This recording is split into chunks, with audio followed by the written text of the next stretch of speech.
Muy buenas tardes, queridos amigos. Como todos los martes a las 4 de la tarde, les damos la más cordial bienvenida a Next, Negocios Extraordinarios. Los saludamos desde la Ciudad de México, Héctor García Chagoyán, y desde Guadalajara, Jalisco, René Ortega. Pero como pueden ver, los que están viendo el programa, tenemos hoy un invitado especialísimo. Estamos de manteles largos, estamos muy felices. Nos acompaña el día de hoy Monseñor Franco Coppola, nuncio apostólico de la Santa Sede en México. Monseñor, le agradecemos muchísimo que esté con nosotros. Muy buenas tardes a todos. Héctor, pues bienvenido. Sí, como todos los programas, vamos a iniciar entonces con la oración y en esta ocasión vamos a dirigirla a nuestra Madre Guadalupe.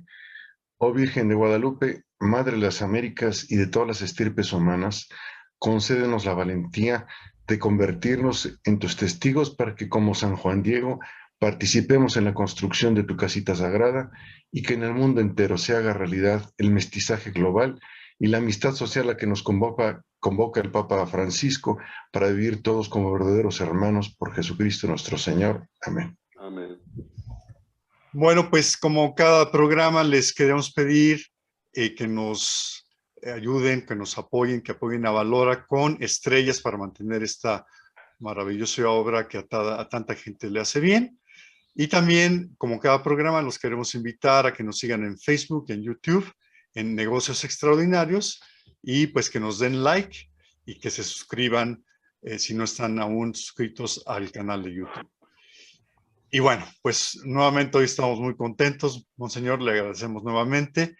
Hoy queremos hablar de un tema que consideramos muy importante, que Monseñor Franco Coppola pues ha tratado no solamente en entrevistas, en fin, una serie de conversaciones con distintos medios en México, sino sobre todo que pues nos ha mostrado con los hechos, con su testimonio, lo que se necesita para nuestro país hoy.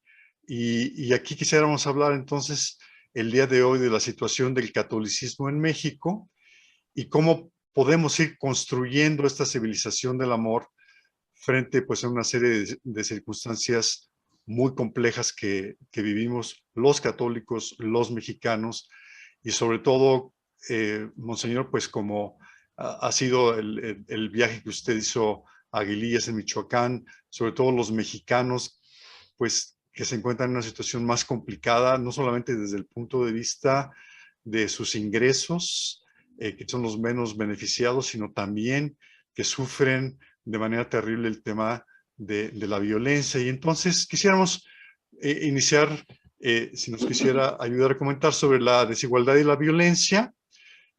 Bueno, usted ya nos ha dicho en varias ocasiones que estos dos son temas fundamentales, problemas fundamentales de México. La pregunta es si considera que en México se posee la fuerza religiosa para resolverlos, no obstante la descristianización que hemos sufrido en las últimas décadas, y cuál es nuestra obligación como católicos para pues resolver estos problemas tan graves. Seguramente en México hay la posibilidad. No hay nunca que olvidar que hace 2000 años 11 personas, 12, uno se agregó al final, cambiaron el mundo. 12 personas que no tenían instrucción, no tenían medios, no tenían recursos, pero su testimonio influenció a muchas otras personas y llegaron a cambiar el mundo. El mundo ha cambiado desde el 2000, tanto que se dice antes de Cristo y después de Cristo, la historia. Entonces nunca hay que desesperarse por el hecho que se está registrando, como efectivamente se registra, una baja en la participación y en la participación en la población a la Iglesia Católica y a sus sacramentos, a sus enseñanzas. Esto es una señal que hay algo que hay que cambiar, sencillamente, de una manera muy, muy sencilla. Evidentemente, y pienso que no es necesario ni siquiera una encuesta estadística, es suficiente ir a misa el domingo y uno se da cuenta que a pesar de nuestra condición de nosotros tres, pienso que los asistentes a la misa son muchos de nuestra condición, de adultos y adultos mayores.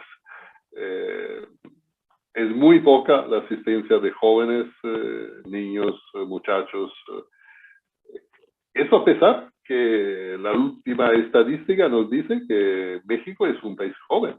La mitad de la población tiene menos de 30 años. Proporcionalmente, la mitad de la asistencia a nuestras iglesias tendría que ser de menos de 30 años. Y no es así. Esto significa que hay un problema. Hay un problema de comunicación, hay un problema de llegar a esta parte de la población. Y seguramente hay dos grandes temas que hacen complicado creer en lo que se dice de México como un país católico. Seguramente lo es. Pero hay dos problemas, el problema de la desigualdad y el problema de la violencia, que dificultan creer que los católicos que conforman ese país hayan obrado bien, hayan testimoniado su fe, no solo con palabras, sino con obras, como nos recordaba ayer en la carta a Santiago, en la misa del domingo.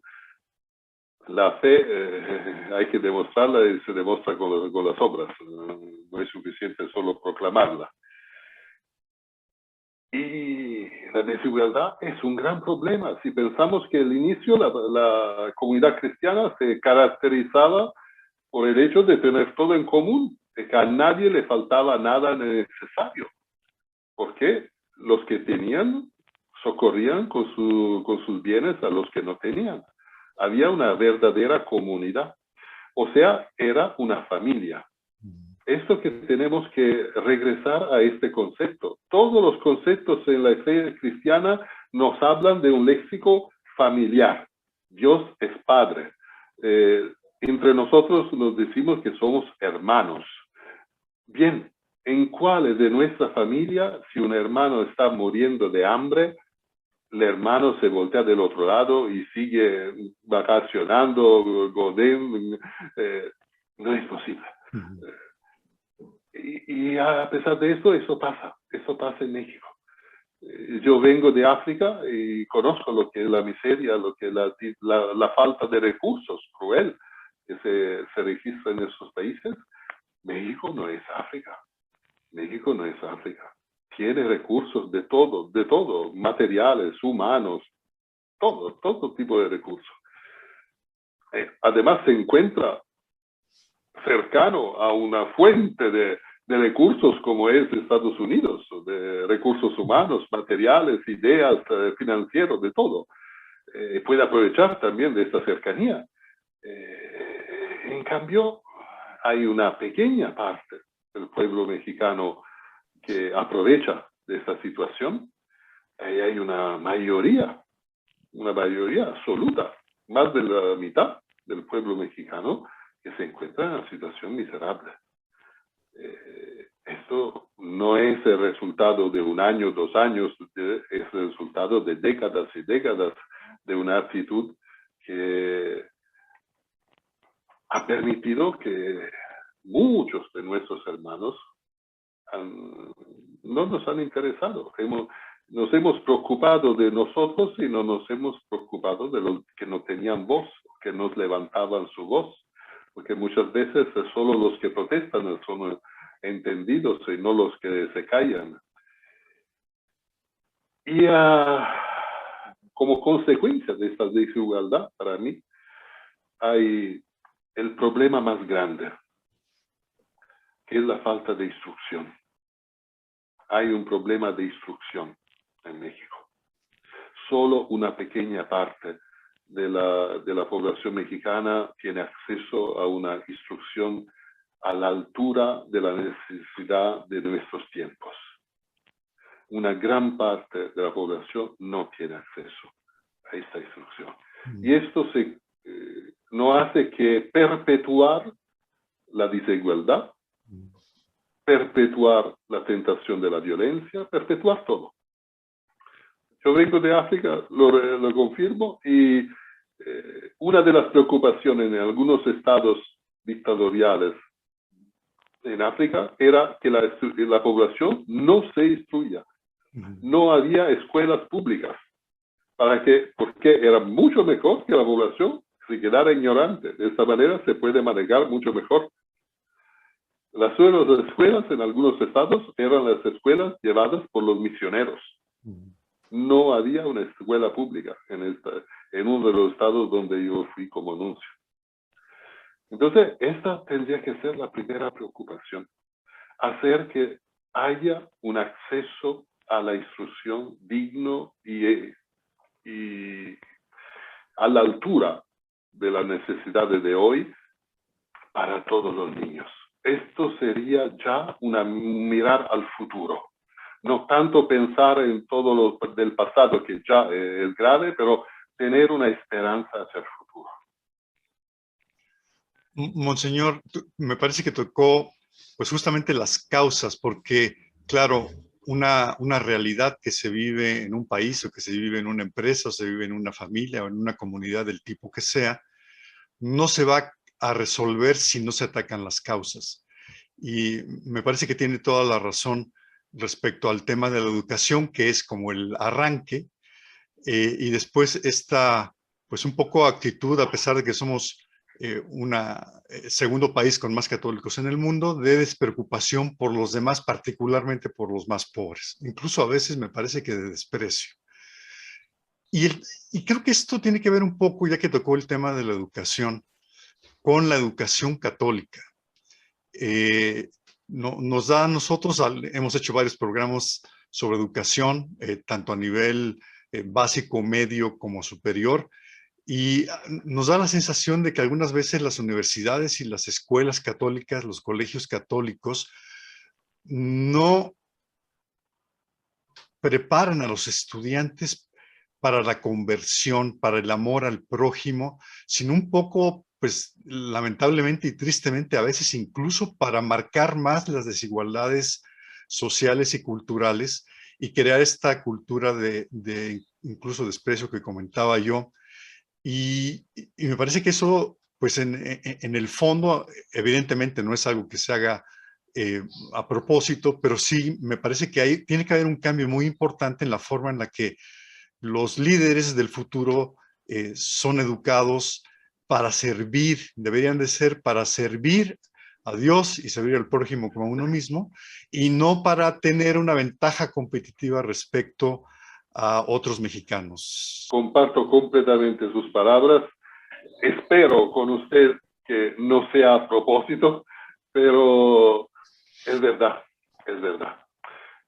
Si uno piensa a cómo y por qué nacieron en el 800 sobre todo muchas congregaciones religiosas dedicadas a la instrucción. Nacieron como congregaciones para llevar la instrucción a los pobres, a los que no tenían acceso a la instrucción, a las mujeres que en ese entonces no tenían ningún acceso a la instrucción. Y ahora se han vuelto, paradójicamente, aquí en México, en una instrucción por los que pueden. Por los que pueden permitirse la colegiatura, todo lo que hay que pagar para tener esa instrucción. Es una paradójica que lamento. Refiero las palabras del Papa que comparto totalmente. El Señor no está contento de esto. La manera que el Señor tiene es quitarle vocaciones. De hecho, estas congregaciones no tienen ya vocaciones. Guardan por sí mismos solo la directora, la ecónoma de esos institutos, que son seguramente las funciones menos pastorales y evangelizadoras posibles. Yo me acuerdo, uno lo envían al director cuando tiene que ser regañado, ¿no es cierto?, para hacer alabado. Entonces, el economo uno tiene que pagar, es siempre algo que cuesta. Entonces, de verdad. Y permítame también compartir otra consideración que hice justo en estos días. Ustedes saben lo que ha pasado la pasada semana con los pronunciamientos de la Corte Suprema. Todos esos colegios y universidades tienen facultad de Derecho, facultad de Medicina. Me había esperado pronunciamientos de juristas, de médicos, para dar una visión, la visión que se tiene de estos problemas. Son problemas complicados, claro, no quiero decir que es todo claro y neto como blanco y negro. Hay facetas que hay que tener en consideración, pero hay aspectos que no han sido considerados convenientemente, a mi parecer, de la parte de la Suprema Corte.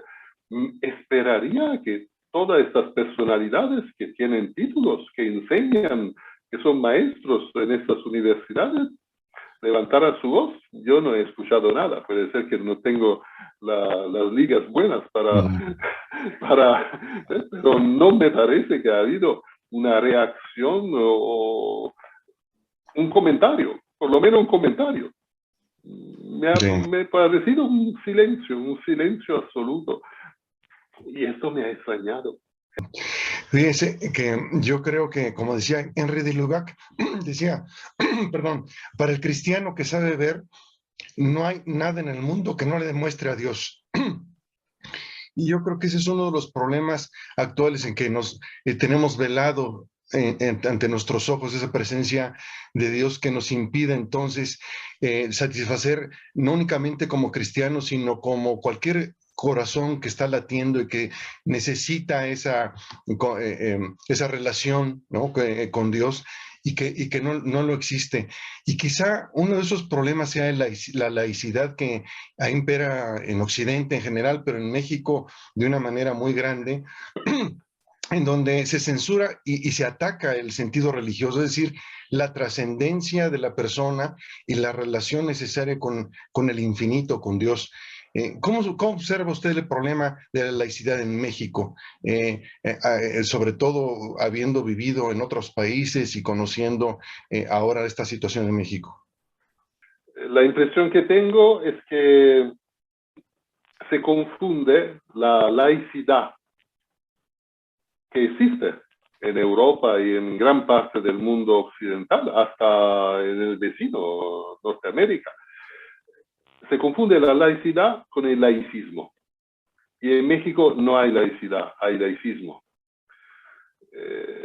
Hasta en Francia, que fue, digamos, la iniciadora de esta corriente de pensamiento, que la Iglesia ha hecho propia. La Iglesia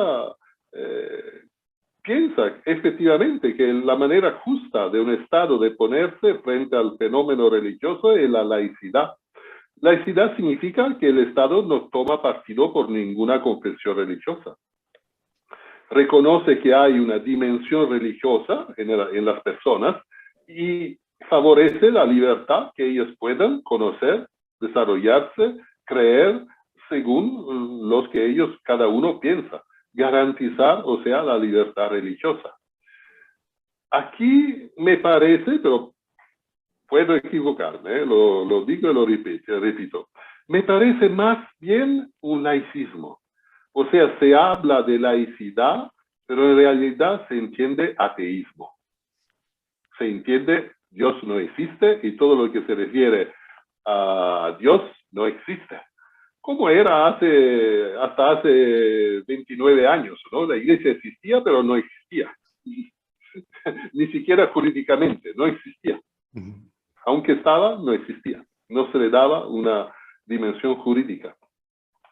Y esto, claro, es tomar partido. Es un Estado que decide ser ateo. No un Estado que deja libre a sus ciudadanos de elegir la opción que quieren. En muchos países, por ejemplo, hago un ejemplo que aquí nunca se ha ni siquiera pensado, puede ser, En muchos países hay una enseñanza religiosa en las escuelas públicas y se deja a los niños o a los padres de elegir cuáles quieren. El Estado reconoce que la formación religiosa es algo importante en un individuo, pero no toma partido, no decide si tú tienes que ser ateo o ser católico o ser protestante o ser musulmano o ser judío o agnóstico. No lo decide.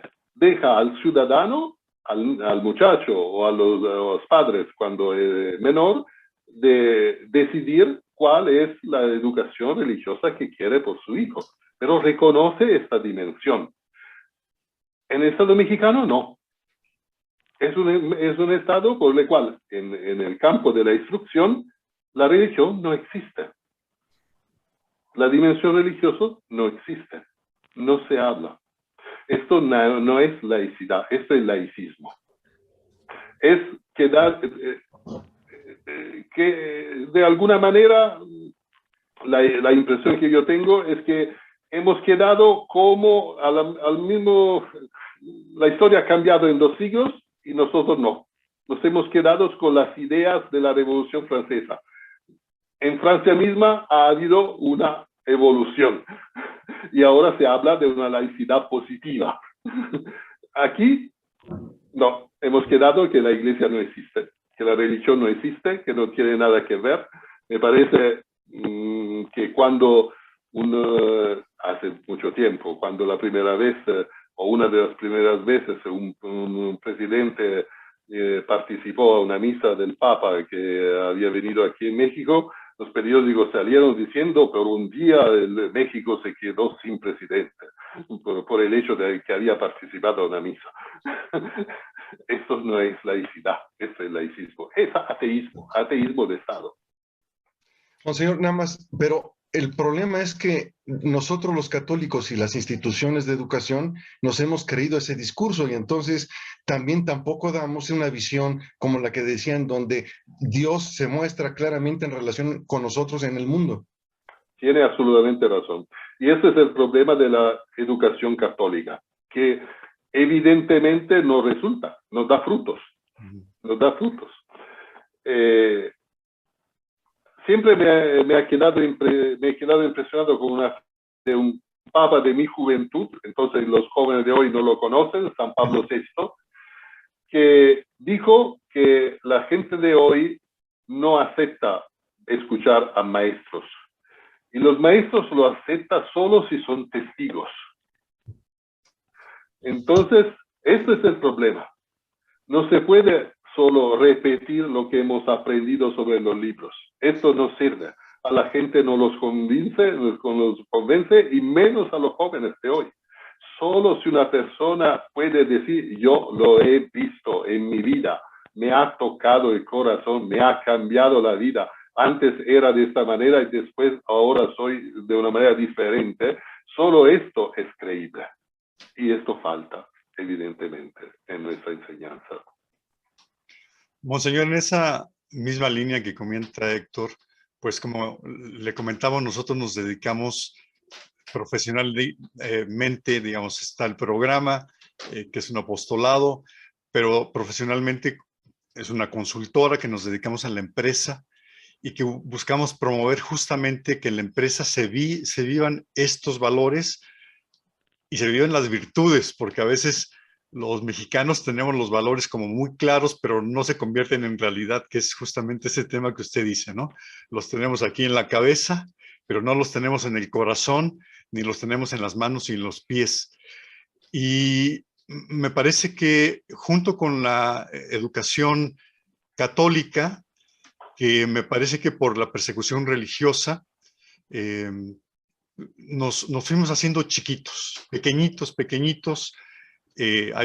Tuvimos un programa hace pocas semanas con el beato Anacleto González Flores, y él decía que éramos como enanitos los mexicanos, porque nos quedábamos del tamaño que nos habían presionado, teníamos esta presión encima, nos habíamos quedado pequeñitos, y no queríamos salir de eso.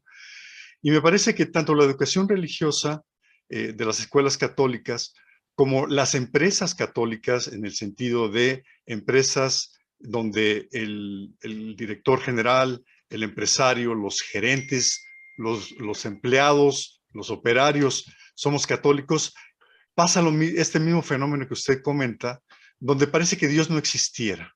Y sí hay la imagen de la Virgen de Guadalupe, pero el idioma que se utiliza, el tipo de comunicación, incluso el testimonio que dan los líderes de la empresa, son terribles porque en lugar de causar que la gente más sencilla, que a veces que es la que tiene esta fe más sólida, la pueda expresar, tiene que esconderse dentro de la empresa porque el dueño, los directores, incluso puede haber hasta una burla respecto al catolicismo y solamente se expresa el 12 de diciembre y bueno, ya ni siquiera las posadas porque ya no hay piñatas, se acabó.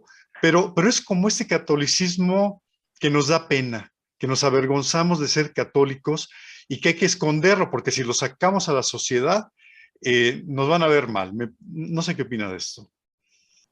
Tiene toda la razón. Y pienso que la causa, esta es mi opinión, puedo equivocarme como siempre, la causa está en el hecho que como iglesia, digamos, iglesia jerárquica, obispos o sacerdotes, nos hemos concentrado solo en la educación de la infancia. La preparación que cada católico normal mexicano tiene es lo que ha recibido cuando era niño. Con la información que era adecuada a su ser niño y con las respuestas que eran adecuadas al niño. Y ya al adolescente eso no le basta, porque se pone otras preguntas.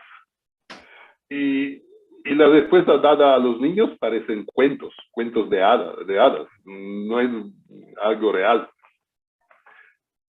La falta que tiene la iglesia aquí en México es que no acompaña a sus fieles a lo largo de la vida. Hay un gran esfuerzo de catecismo para introducir a la primera comunión, a la confirmación, todos los niños y muchachos del país, pero después basta. Cuando nosotros sabemos, y lo sabemos también a nivel de empresas, se sabe a todos los niveles cuánto el mundo de hoy necesita actualización. ¿Cuál empresario puede sobrevivir si no se actualiza? Si no conoce cuáles son los desafíos de hoy, con su cultura, con toda su experiencia, pero tiene que aprender lo que hoy el mundo pide y aprender a dar respuesta a lo que hoy el mundo pide. La misma cosa vale por la iglesia. Y nosotros, en cambio, vamos buscando la parroquia donde en menos tiempo se puede acceder a los sacramentos, ¿no? 2 meses, 3 meses, menos es, mejor es. Pero esto nos deja después desarmados en la vida. No sabemos el apoyo, la respuesta que la fe puede dar a mi vida de adolescente, a mi vida de adulto, de joven, de casado, de papá o de mamá, de familia. Tiene mucha respuesta y muchos apoyos. La fe sirve para la vida, no es algo que sirve solo para tener una devoción. Es una ayuda para nuestra vida. Y en cambio, la iglesia, históricamente, esto no es una culpa, me parece, no es una culpa voluntaria de la parte de la iglesia. Es que un tiempo, hasta hace 30, 40 años, esta transmisión de los valores se pasaba en familia. Normalmente, los papás o los abuelos transmitían sus valores a sus hijos y a sus nietos. Y eso pasaba, funcionaba. Y por eso la iglesia tenía solo el oficio de celebrar los sacramentos, la devoción y todo esto. El problema es que desde las últimas décadas, esta transmisión de valores no funciona. Normalmente los padres y los abuelos no alcanzan, no es que le falte la voluntad, pero no alcanzan a transmitir sus valores a sus hijos y a sus nietos. Y esto normalmente en varios países del mundo, la iglesia se ha dado cuenta de esto, puede ser los países donde el cambio ha sido más rápido y más rudo, se ha dado cuenta de esto y la respuesta es un acompañamiento a los adolescentes, un acompañamiento a los jóvenes, un acompañamiento a los adultos jóvenes, a las jóvenes parejas, a las familias, a los matrimonios. Esa es la respuesta. Por otro lado, ¿cómo pasa en la sociedad? Tenemos necesidad de actualizarnos continuamente en nuestras materias, en nuestras competencias. Tenemos necesidad de actualizarnos. De la misma manera, tenemos necesidad de actualizarnos también en nuestra fe. Muy bien, monseñor. Hablando de otro aspecto, el Papa Benedicto XVI y el Papa Francisco nos hablan de que estamos viviendo un cambio de época. De hecho, el Papa Francisco denomina esta transición como el tiempo de la misericordia. ¿Podría ampliarnos un poquito más en qué consisten estos cambios de época y el tiempo de la misericordia y cómo, como llave o como clave, poder entender la realidad de México ante este cambio de favor? Me ayudo con dos imágenes, las dos respaldadas por el Papa Francisco. Al principio de su pontificado dijo que el papel de la Iglesia es lo de ser un hospital de campaña. O sea, el mundo está en guerra, hay una batalla. Y el papel de la Iglesia es ser hospital de campaña, al lado del campo de batalla. Entonces tenemos que estar presentes en el campo de batalla, pero no para tomar partido, no para luchar de un lado contra el otro, cuanto para ocuparnos de lo que deja una batalla, heridos, muertos. Estar presente. ¿Cuánto se experimenta esta batalla en toda la sociedad? Vivimos, es una lucha continua. ¿Y cuántas personas, sobre todo los más débiles, sufren, sucumben a lo peor, padecen lo peor? La parte de la Iglesia está a su lado, presente, ayudándolos. Por otro lado, la otra imagen es la imagen es una imagen evangélica de los discípulos de Maús. Eran personas que habían seguido al Señor por algún tiempo, pero estaban confundidos. Lo que había pasado con la pasión y la muerte del Señor los había confundidos. Estaban desesperados. En su cuento hablan de esperábamos que Él liberara a Israel. Nada más peor que utilizar el verbo esperar, que es un verbo que nos proyecta hacia el futuro al pasado. Teníamos esta esperanza, pero ya no teníamos esperanza. ¿Y qué hace el Señor? Se pone y camina a su lado. Esta es una imagen de nuestra realidad, de nuestra humanidad. Una humanidad que tiene en sus raíces el catolicismo, la esperanza en el Señor, pero que al mismo tiempo se ha quedado desilusionada por lo que ha pasado, por lo que ha vivido. Está confundida, no sabe qué creer. El Señor se pone a su lado, camina con ellos, los escucha. No lo regaña, no les dice, ¿qué están haciendo? Que regresan a su pueblo. Le dije que tenían que quedarse en Jerusalén. No les dice eso. Se pone a caminar con ellos y a escucharlos. Ese es el papel de la Iglesia. Caminar al lado de la humanidad. Otra vez, acompañar. Es el verbo que tiene que resumir. Si queremos un resumen de todo lo que la misión de la Iglesia hoy es acompañar. Ponerse al lado, escuchar y después, una vez que se ha escuchado, hablar. Y no hablar primero.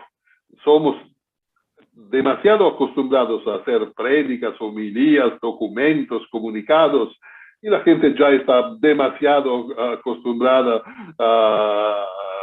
a escuchar más o menos todas estas cosas. Necesitamos escuchar lo que pasa por el corazón de la gente para después tener las palabras y las ayudas apropiadas a lo que la gente necesita. Monseñor, quisiera yo retomar lo que comentaba sobre el verbo esperar, aplicado a la responsabilidad de alguien más, porque eso es un poco lo que dicen los discípulos de Maús. Esperábamos que nos resolviera la vida. Y esa resolución de la vida pues toma distintas vertientes. Me parece que en el caso mexicano, claro, en algunos ha sido, bueno, el resolver la vida es tener bienes materiales. En otros casos es que venga, una vez me decía un amigo, un dictador, pero que sea católico. Parece como que la responsabilidad de la realidad es de alguien más y no de mí. Y como católicos, creo que esto es muy mexicano. Yo tuve la oportunidad de vivir en varios países y solamente lo he encontrado en México. Y es esta actitud frente a la realidad en la que los demás tienen que resolvérmelo, porque si hay un problema de desigualdad, es culpa del gobierno, el último normalmente. Si hay un problema de violencia, es culpa también de los violentos y es culpa también del gobierno que no sabe hacer las cosas. Y, en fin, yo no tengo ninguna responsabilidad, sino que es un tercero el que tiene la responsabilidad y estamos como esperando mágicamente a que venga una solución, las siguientes elecciones, que se vaya la última crisis financiera económica, que se vaya la pandemia y se va a arreglar solo. Y me parece que esto habla de una falta de entendimiento de causa y efecto y una falta de vivencia. San Juan Pablo II hablaba de los principios, los criterios y las guías de acción de la doctrina social de la Iglesia y de pensar solamente estos valores y estos principios en abstracto, pero no en concreto. Voy a dar un ejemplo rápidamente. Una de las empresas con las que trabajamos, donde el empresario pues trata muy mal a sus empleados, pero cuando se muere un familiar le manda un ramo de flores enorme al que ya murió. Pero ¿y qué pasa con los vivos? Me parece que un poco nos pasa que vivimos en una realidad paralela que no corresponde con lo que usted decía, con el avance, con cómo el mundo ha ido cambiando y nosotros seguimos todavía en el siglo XVIII. Es increíble. Sí, y lo dijo recientemente el Papa Francisco. Pienso que la pandemia que nos azota todavía, aunque empieza a ver un poco de luz, seguramente ha sido una tragedia. Muchas personas han muerto y muchas familias han perdido sus seres queridos. Pero siempre, en todo lo que pasa en la historia, se puede aprender algo. Y la pandemia, nos dijo el Papa, nos ha aprendido, si hemos estado atentos, que estamos todos en el mismo barco. El barco se hunde si no trabajamos todos. Necesita de la actividad de todos.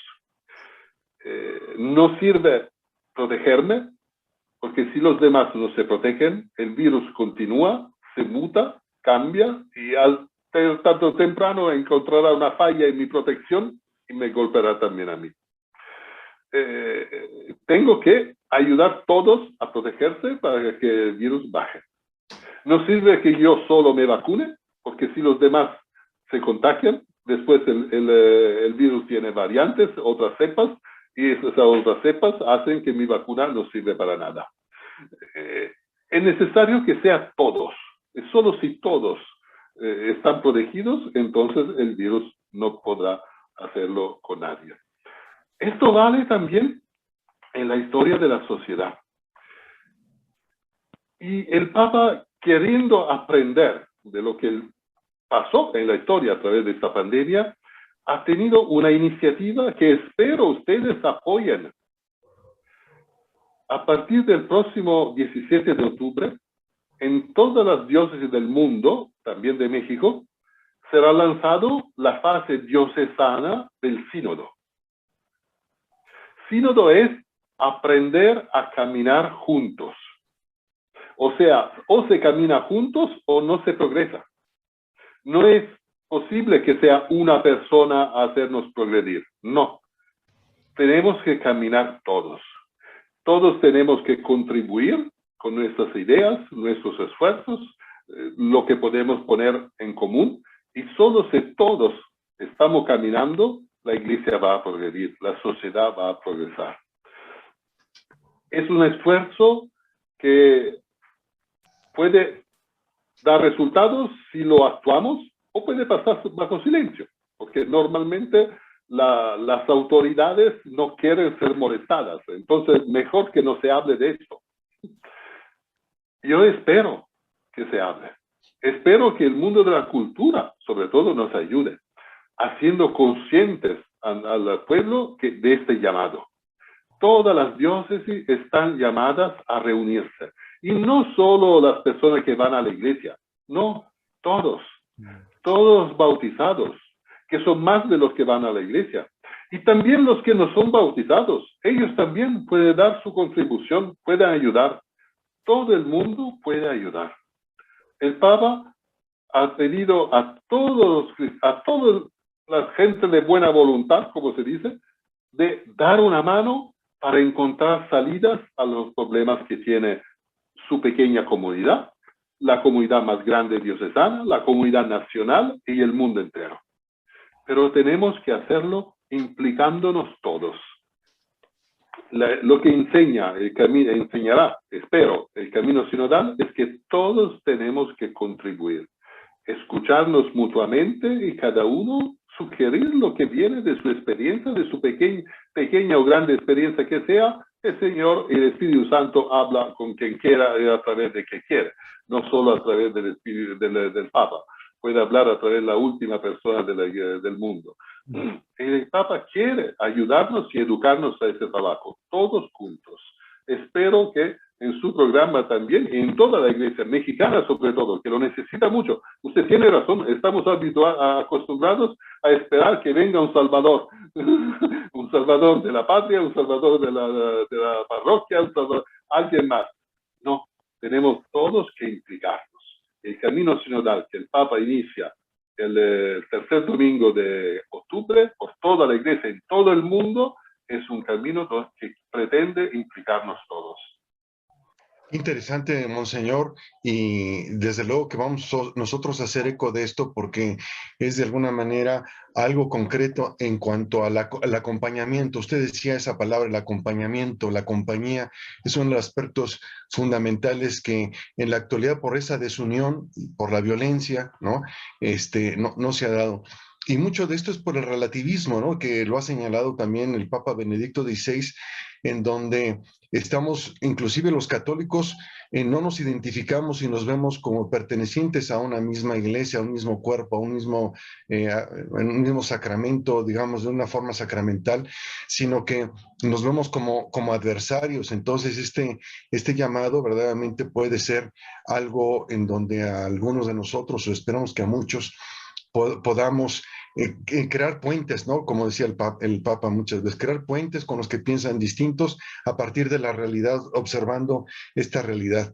Pero esta parte de relativismo, que es como un velo, nuevamente yo lo pongo, ¿no? Un velo cultural que nos impide ver, incluso los que hemos podido ser formados en familias católicas o haber estado en colegios y universidades católicas, nos impide ver la importancia del otro, ¿no? Nos vemos a través de este relativismo como un otro, un alter ego, pero distinto a mí, que no compartimos nada más que quizás alguna simpatía, alguna idea en común, como que falta algo más en ese sentido cultural para compenetrarnos, ¿no le parece, Monseñor?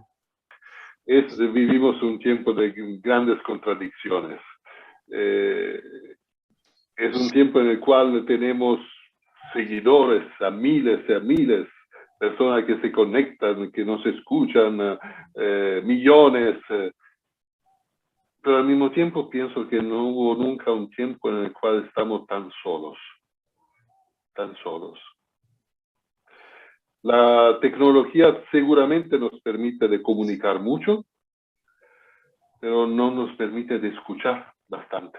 Y se ve lo que pasa en las redes sociales, no quiero diabolizarlas, pero es todo un expresarse y no escuchar. Tenemos que aprender eso, el diálogo con la persona, no solo con sus ideas, o con lo que ha dicho la persona, con todo lo que es su historia. Y esto se puede hacer solo de una manera presencial. Yo pienso que también la pandemia nos ayuda a ver que seguramente los medios electrónicos nos han salvado de mucho, pero nos han mostrado también sus límites. Necesitamos encontrarnos, necesitamos escucharnos, necesitamos, como Jesús con los discípulos de Emaús, caminar un poco juntos. Digo esto, no me ha parecido que esto ha sido subrayado suficientemente en los comentarios. Jesús había pedido a los discípulos de quedarse en Jerusalén. Ellos, en cambio, no se quedan en Jerusalén, regresan a su pueblo. Jesús, para recuperarlos, acepta de caminar con ellos en la dirección equivocada. Camina con ellos en la dirección equivocada. No les dice, no, tiene que hacer esto, párense un momento porque están yendo de la dirección equivocada. No. Se calla y camina con ellos en la dirección equivocada. Necesitamos, en este sentido, acompañarnos unos a otros para conocer un poco también más profundamente el sufrimiento, todo el mundo que está dentro del corazón del otro. Muchas veces juzgamos con mucha facilidad. Pienso que tenemos un privilegio como sacerdotes, el hecho de escuchar las confesiones. Esto nos permite de ver cuántas veces todo un mundo que existe en el corazón del otro, que de fuera no se ve nada, pero uno sabe qué mundo que hay detrás. Esto es algo que tendríamos que tener presente todos. Y para esto es necesario caminar con la persona, sin bloquearla, escucharla. El diálogo. Tenemos que aprender a dialogar nuevamente y a escucharnos sobre todo nuevamente. Monseñor, qué interesante e importante lo que nos dice. Mi sensación es que los católicos mexicanos, digamos, activos, que estamos en algún movimiento eclesial, a veces tendemos a ser más jueces que conquistadores. Y claro, sale de inmediato esta tentación de decir, este grupo y este grupo están mal. A veces incluso dentro de la misma iglesia y de manera muy triste, incluso a veces sobre el mismo Papa. Me parece que habla de una falta de fe, por un lado, y por el otro lado habla también de una ignorancia de lo que dice el Papa, porque lo que dice el Papa es maravilloso. Si ellos leyeran y estudiaran, atendieran lo que está diciendo el Papa, que además es Pedro, se les olvida eso nada más, este país sería otro.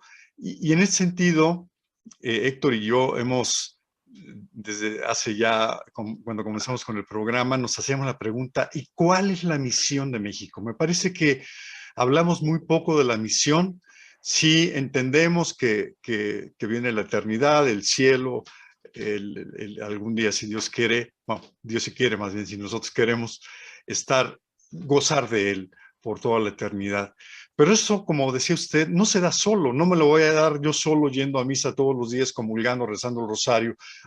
No. Y como país y como continente, como decía el Papa Juan Pablo II, el continente de la esperanza, cómo hablaba de la necesidad de los laicos americanos para mantener viva la fe. Y creo que nosotros estamos perdiendo el tiempo. Hay un chiste de un borracho que llega a su casa y no encuentra la llave, se le cae la llave y se va a buscar donde hay un farol y ahí la va a buscar y pasa alguien y le dice, oiga, pues que no, es que se me cayó la llave. Y le dice, bueno, ¿y dónde se le cayó? Allá, ¿de qué lado? Pero ¿por qué está buscando acá? Porque acá hay luz. Me parece que un poco nos pasa que estamos buscando donde no debemos buscar y que como uno de los países en los que la Virgen se ha aparecido, pero no solamente se ha aparecido, sino que se quedó viviendo acá. nos hemos olvidado de la misión, de que ella es la fundadora de México, la fundadora no solamente de México, la fundadora de Latinoamérica, y no solamente de Latinoamérica, sino de todo el continente americano. Y que estamos viviendo un poco a espaldas, y sí tenemos una gran devoción a la Virgen de Guadalupe, pero nunca nos fijamos en lo que ella dice a San Juan Diego: ve y haz lo que yo te pido. ¿Qué le parece? ¿Cuál, respecto a esta misión de la casita sagrada, que nosotros lo hemos escuchado ya hablar de la casita sagrada, qué debemos de hacer los católicos mexicanos, latinoamericanos, del continente americano en este momento para convertir a América verdaderamente en esta civilización del amor, para reconquistar lo que se ha perdido en Europa? No sé si eso es parte de la misión o no. Usted estuvo en África, y en África hay una fe muy viva, ¿no? Que creo que nos da mucho ejemplo a nosotros. ¿Qué opina respecto a este tema? Yo pienso que sería bueno siempre aprovechar de esta gran riqueza que la Iglesia nos da a través de la lectura de cada día. El sábado pasado había siempre en este periodo hay como primera lectura un paso, una página de una de las cartas del apóstol Pablo. El apóstol Pablo se dirigía a sus fieles diciendo que le anunciaba la fe, la misericordia de Dios hacia sus pecados, porque él era el primero pecador perdonado. Él se sentía y lo decía: soy un pecador perdonado. Mi vida habla de esto, que se puede cambiar. Y el Señor me ha cambiado.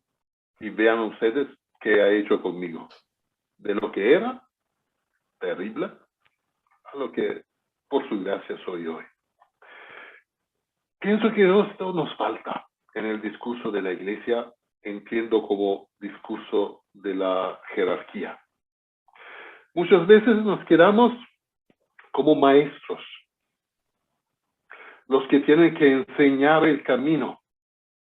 ¿Cuánto sería bueno iniciar diciendo como San Pablo: somos pecadores? ¿Cuántas veces nos hemos equivocado? Pero el Evangelio nos sugiere que este es el camino. Sería muy bueno. Y para pasar directamente a Santa María de Guadalupe, a mí me ha impresionado lo que ella dijo cuando, ya lo dije varias veces, me impresionó la frase que dijo a Juan Diego cuando él estaba preocupado por su tío que estaba enfermo. ¿No estoy yo aquí, que soy tu madre? Se presentó como madre. Es esto que hace de Guadalupe una versión, si podemos utilizar este término, una versión de la Virgen que pega mucho, mucho más de cualquier otra. Yo la descubrí aquí, llegando a México, no la conocía antes. Sí sabía que existía una devoción, pero no sabía nada en mi ignorancia. En Europa son más conocidos los santuarios de Loreto, de Fátima, de Lourdes. Pero ahí, no sé, de alguna manera ya era más complicada la Virgen como se presentó. En Lourdes se presentó con una definición teológica complicadísima que la pobre Bernadetta aprendió a memoria para repetirla al cura porque no sabía qué significaba. Yo soy la Inmaculada Concepción, no sabía qué era. En Fátima la Virgen estaba apenada, triste por la guerra mundial que se estaba pasando en el mundo, lloraba. Antes, aquí, Guadalupe se presentó a nosotros en el mejor de la manera, madre. Lo que todos pueden entender, lo que todos saben que es una madre. Y pienso que un poco como iglesia, magisterio, entiendo, obispos, sacerdotes, nos hemos alejado de esto. La gente no nos percibe como madre en nuestras intervenciones, cuando intervenimos, cuando hablamos cuando hacemos algo. No nos percibe de esta manera. Tenemos que hacer un esfuerzo en esta dirección. La Virgen pide realizar una casita sagrada a Juan Diego. Sí, siempre se ha interpretado esto como realizar un templo. Pero ¿saben qué era un templo en ese entonces? El templo era el lugar, sí, era el lugar de la misericordia. Los delincuentes o los perseguidos que entraban en un templo, ya no se les podía hacer nada. Por el hecho que entraban en el templo, estaban bajo la protección de Dios, no se podían perseguirlos. Es el lugar de la misericordia. El lugar donde encontrar una madre. Yo nunca he encontrado una madre que me diga, mi hijo sí es un delincuente, merecería ponerlo en la cárcel y echar la llave. Nunca. A nosotros nos falta esto. No hemos cumplido. Tenemos todavía esta misión a cumplir. La iglesia siempre se ha presentado, nos han enseñado y se ha presentado como madre, pero nosotros no hemos cumplido con esta misión de presentarla como madre, a través de nuestro testimonio, a través de nuestra manera de ser, de actuar, de enseñar como madre, que no juzga, no condena, no presiona a nadie. Sus hijos siempre son buenos. Yo no he encontrado nunca una madre que diga, mi hijo es malo, de verdad. No, siempre le encuentra algo bueno. Aún reconociendo que puede haber hecho muchas cosas equivocadas, siempre le encuentra algo bueno. Tenemos que tener esta mirada, una mirada de madre. Esto es lo que nos pide Guadalupe, esta es la misión que tenemos que cumplir. Y esto es lo que es necesario en el mundo de hoy, nos dice el Papa cuando nos dice que la Iglesia tiene que ser templo de misericordia, que el tiempo de hoy es el tiempo de misericordia, tiempo de madres. Tiempo de madres. Nos quedarían 10 años para que, pidiéndole a ella y entre nosotros, siendo testigos, podamos tener esa conciencia para celebrar el 5º centenario de su aparición y ese podría ser un camino, ¿no le parece, Monseñor? Claro que sí, pero, sabe, nosotros, adultos y adultos mayores, como San Pablo, para cambiar necesitamos caer de caballo. No nos convertimos fácilmente. Los jóvenes son mucho más flexibles, pueden cambiar. Nosotros somos más rígidos, necesitamos caer de caballo. Es por eso que, insisto, el camino sinodal puede ser la ocasión en la cual nos hablamos abiertamente. En lugar de decir, sí, señor, como usted diga, lo que siempre me ha impresionado cuando hablo con alguien aquí en México, la reacción muy devota es siempre, sí, señor, como usted diga. No, que alguien nos diga, por favor, no, hay algo que hay que hacer, hay algo que hay que cambiar. Hay esta necesidad que no se atiende. Hay esto del evangelio que no se pone en práctica. El camino sinodal es la oportunidad. Yo espero de verdad que aquí en México lo podemos aprovechar, porque todavía tenemos una capital de fe inmenso. La gente es muy buena. Los mismos jóvenes son muy buenos. No son para nada perdidos como podría ser en otros lugares del mundo. Son muy buenos. Tienen muy buenos valores. Se ve en las necesidades.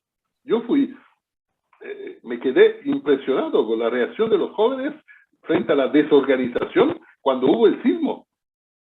Como salieron de casa a dar una mano. Y todavía hoy, frente a los desastres naturales, como enseguida se ponen a disposición la sociedad. Los mexicanos son muy buenos, tienen buenos valores, pero hay esta enfermedad que el Papa siempre dice, el clericalismo, ¿no? Esperar todo del sacerdote, del obispo o del presidente, siempre del jefe, ¿no? Esperar siempre de lo que está arriba. No, Necesitamos aprender la sinodalidad. Se camina juntos. Somos una familia. En la familia, claro, mucho depende del papá y de la mamá, pero en la familia se camina todos. Y si no, todos no caminan, la familia no progresa. Todos, también los hijos necesitan dar su mano. Monseñor nos ha enseñado un montón en este programa.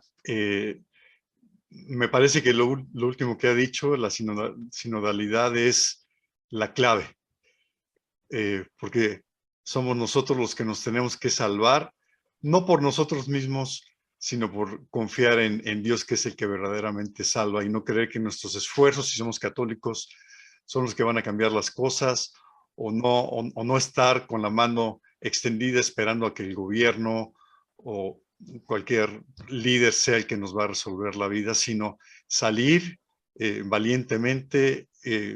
Pues hay que solamente leer al Papa Francisco, salir a la periferia como sacerdotes, como obispos, como consagrados, pues lo que les toca este olor a ovejas, pero ese olor a ovejas no solamente me parece, debe ser también de los líderes laicos, que nos hemos acostumbrado un poco más a este catolicismo de cumplimiento, así como de checklist, ¿no? Ya hice esto, ya hice esto, ya hice aquello, en lugar de salir y amar a nuestros hermanos y no verlos como al otro, sino verlos como a mí mismo. Y creo que pues nos falta mucho, y lo que nos ha compartido verdaderamente nos enriquece mucho, y por supuesto que vamos a estar empujando en este Vamos a sentido. empujar eso, claro que sí. Y hay que tener confianza, por favor. Frente a la gente que estaba hambrienta, Jesús no hizo aparecer los panes, pero se sirvió de un joven que tenía 5 panes y que los puso a disposición de Jesús para dar a comer a todos. El Señor necesita que nosotros ponemos lo poco que tenemos a disposición, que lo ponemos a su disposición, y Él va a multiplicarlo. Pues Héctor, ¿algún comentario? Quisiéramos seguir, monseñor, sabemos que tiene ocupaciones, ya nos pasamos un poquito del tiempo, lo vamos a compartir con nuestros amigos de todos modos. Héctor. No, bueno, creo que esto último que usted está comentando implica para nosotros una consideración, un hito por un lado, y por otro lado una tensión hacia un punto en el horizonte que creo que es muy importante, la sinodalidad. Claro que sí, monseñor. Pues le agradecemos muchísimo, Dios lo siga bendiciendo, y si nos pudiera dar la bendición a los que estamos en este programa escuchándolo, si nos hiciera favor. Igualmente, Señor esté con ustedes. Con tu espíritu. Los bendiga Dios Todopoderoso, Padre, Hijo y Espíritu Santo. Amén. Que Dios los bendiga, y sigan con transmisiones de este tipo que nos ayudan todos a reflexionar y a pensar. Yo fui muy provocado por sus preguntas, eso ayuda mucho. Muchas gracias. Dios lo bendiga, y le damos gracias a Dios de tener a alguien como usted en este país que necesita pues todo lo que necesita, y que ya hablamos. Gracias. Amigos, pues ha sido un gusto estar con ustedes. Les agradecemos que nos hayan escuchado, y pues los invitamos a que el próximo martes nos acompañen nuevamente en Next Negocios Extraordinarios. Dios los bendiga.